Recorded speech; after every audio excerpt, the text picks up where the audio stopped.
Well, I'm super excited here today. I've got Holly DeBell McCarthy. Did I pronounce that correctly, Holly?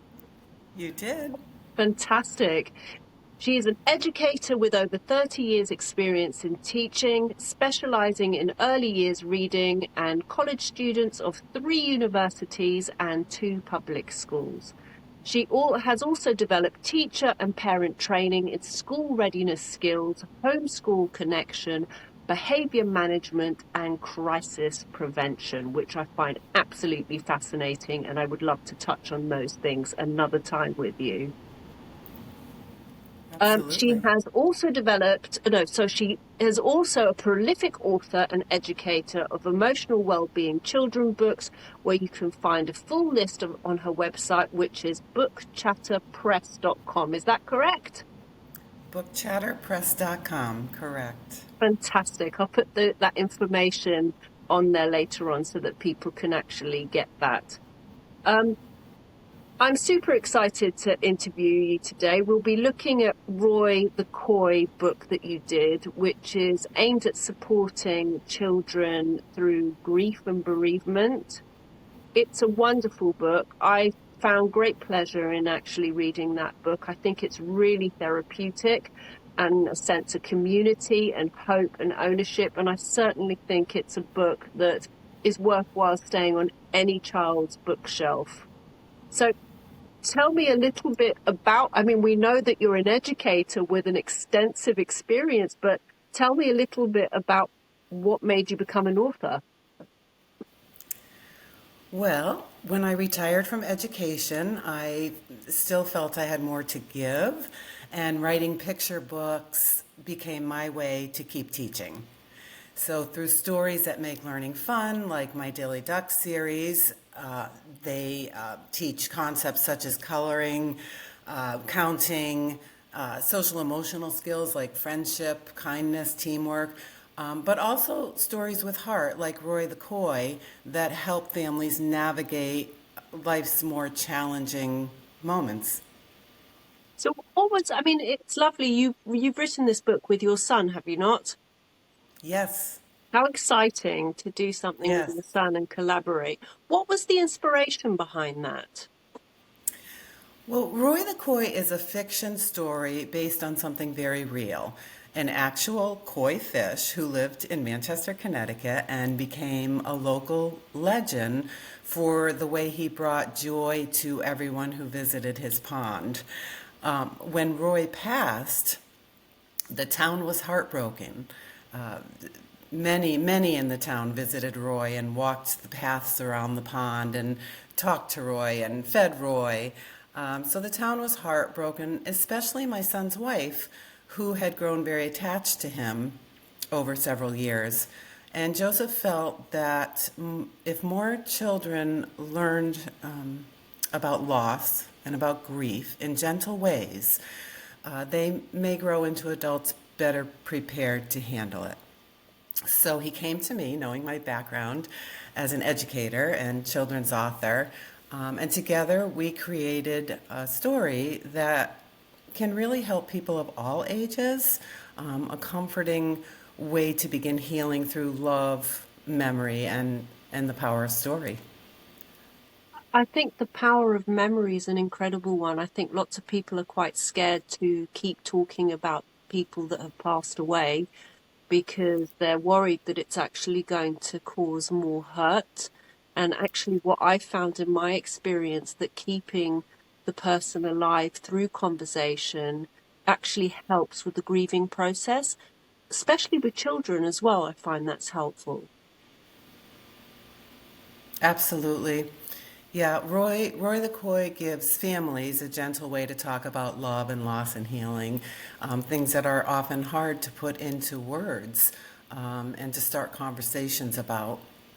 And it really helps children see that feeling sad or missing someone is part of loving them, and that memories keep that love alive. Parents have told me that this story opens up age appropriate conversations that they didn't really know how to start, and that it brings comfort to everyone, not just the kids. I think that's key. I mean, I've also written a children's book on grief, and I've worked with young people for over 18 years in a youth work setting, so very different to you. But I think what is key here is age appropriate conversations and quite honest conversations as well. So using the correct language. So things like saying, your grandmother's gone to sleep, for example, it can be quite scary for a small child because they'll take that literally. So it's quite good to have words like actually grandma's died and having conversations around what that means. What's your view on that? I agree with you. Children do take words like "gone to sleep" quite literally, and that was one of the more challenging parts when we were writing together. And we wanted to explain that Roy passed in a very gentle and caring way, so it was clear, but not scary.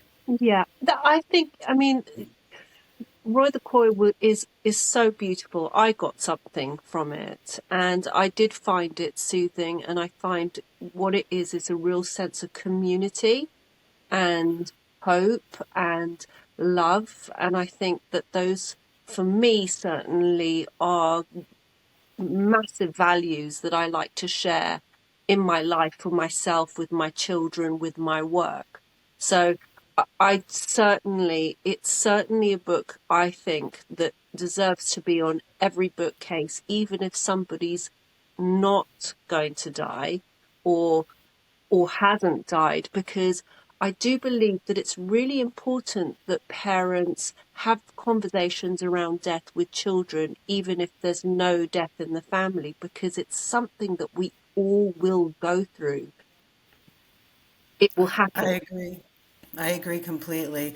And because the story is told through the eyes of someone who grew up with Roy, readers experience the wonder of connection and the comfort of remembering.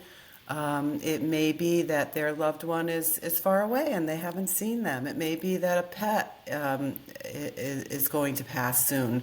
But that kids can see and parents can see that we are all connected and that we can still be connected when someone's not with us anymore.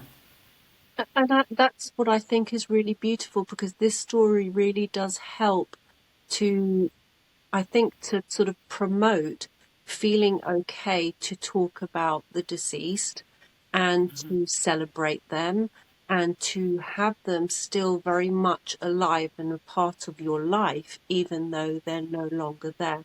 And that's done so beautifully. And I think that's really helpful for children and adults, actually. Yes. Yes, we are calling it an all ages picture book because it has resonated with all ages. It's absolutely beautiful. I mean, you obviously have an extent understanding of working with children and young people through your history of your work. But it is, I mean, if I'm certainly, it's got a 5-star rating for me for myself. So I Thank you. certainly support it and recommend it to parents. Um, Obviously you're in the States and I'm in the UK, and I would assume that the teaching is similar in many ways, but very different. Do you find that schools support discussions around death enough in the US? Because I don't feel that they do it enough in the UK, and I think that it's, if children and parents were prepared more to have open discussions about death, it would be easier for parents, because when children are grieving, parents are most probably grieving, the whole family's grieving because somebody that they all care about has passed away. I think it would help parents have better skills of communication with their children if they read books like Roy the Koi before a bereavement took place. So how do you find it with the education? Do they approach it in a good way over there?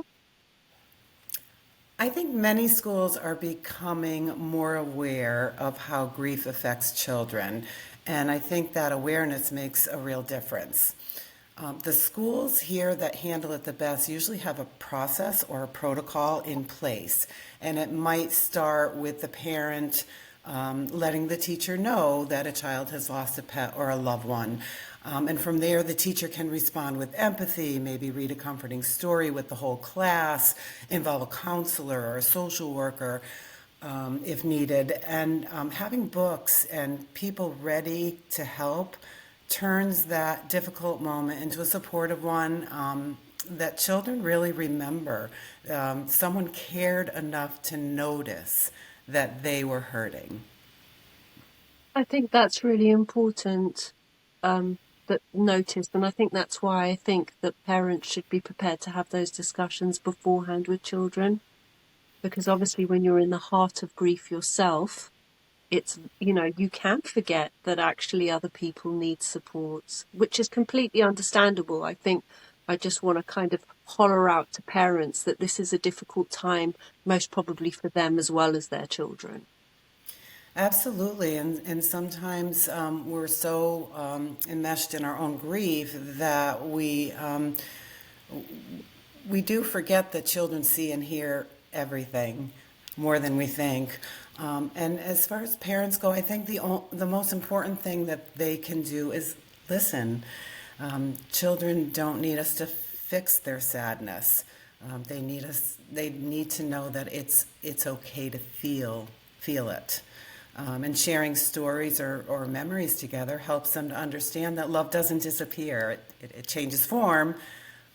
And also, reading together can be such a powerful way to comfort and connect when words are hard to find. And I think you put that really beautifully. And I think I want to just say that again, that children don't need us to fix their sadness. They just need us basically to be there and available to support them through the process, because there isn't a fix to grief. There is only a way through it, and it's okay to be sad. Yes.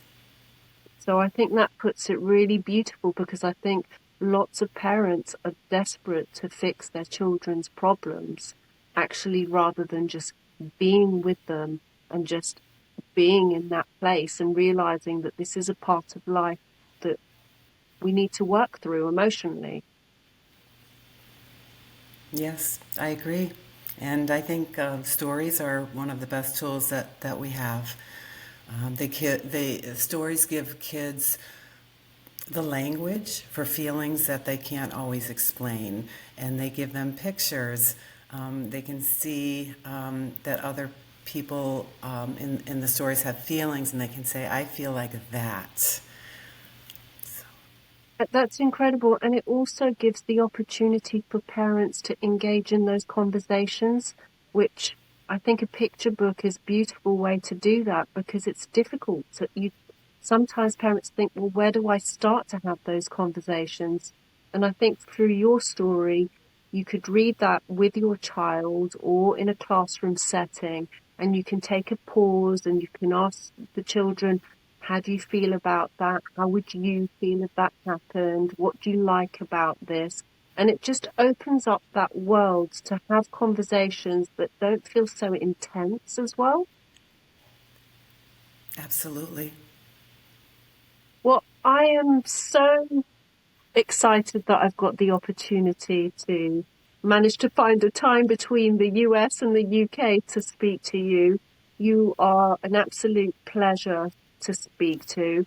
I would really love to pick your brain on more of these wonderful resources, books that you have, and actually your experience, which I think is a fountain of knowledge for parents and educators around the world globally. So thank you so much for spending time with me today to talk about your incredible book and your incredible work and your incredible son that collaborated with you to do this wonderful book. Yes, yes, my firstborn adult son, and he's has a sensitive heart, and it was a joy to work. We worked on it for a whole year together, passing it back and forth and refining, and it was quite a wonderful experience for a mother to have. But thank you for having me. I really loved getting to know you better, and I hope that we can continue our relationship. Definitely, likewise. Thank you so much. Okay, Bye. bye.